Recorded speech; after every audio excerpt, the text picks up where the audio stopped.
Hi friends, నా videos కానీ మీకు నచ్చినట్టయితే please like and subscribe my channel. ఈరోజు నిండు నూరేళ్ళ సావాసంలో హైదరాబాద్ బయలుదేరిన అమరేంద్ర ఫ్యామిలీ అందరూ హైదరాబాద్కి వచ్చేస్తారు. అమరేంద్ర వాళ్ళ ఫ్యామిలీ మెంబర్స్ అందరూ కలిపి బాగి, అనామిక, మనోహరి, రాథోడ్, సదాశివం వాళ్ళ అమ్మ అందరూ కలిపి లాన్లో కూర్చొని మాట్లాడుకుంటూ ఉంటారు. అప్పుడు సదాశివం అంటాడు, ఏంటి అమర్, మన ఫ్యామిలీ మీద ఇంత కక్ష పెట్టి ఎవరున్నారో మనకు తెలియకుండా అని చెప్పి అంటాడు. దానికి అమరేంద్ర అంటే, వాళ్ళు నా పక్కనే ఉన్నారు నాన్న, నాతోనే గేమ్స్ ఆడుతున్నారు. ఈరోజు ఎలాగైనా వాళ్ళని బయట పెట్టి ఎదురుగా నుంచొని వాళ్ళని సమాధానాలు అడగాలి అని చెప్పి అంటాడు.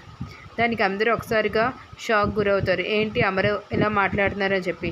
మనోహరి మనసులోనే అనుకుంటుంది, ఏంటి నా గురించి అమర్కి తెలిసిపోయిందా ఏంటి అని భయపడిపోతూ టెన్షన్ పడుతూ ఉంటుంది. ఈలోపు సదాశివం మళ్ళీ కల్పించుకొని అంటాడు, ఏంటి అమర్ నువ్వు చెప్తున్నది మనోహరి గురించే ఏంటి అని అనేసరికి అందరూ ఒక్కసారిగా మనోహరిని అనుమానంగా చూస్తూ ఉండిపోతారు. మనోహరి అయినా చేస్తుంది ఇవన్నీ అని చెప్పి.